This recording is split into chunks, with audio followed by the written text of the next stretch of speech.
করো বন্ধ করো বাংলাদেশ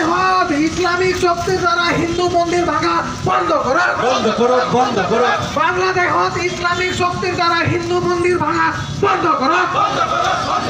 বাংলাদেশ ইসলামিক শক্তির দ্বারা হিন্দু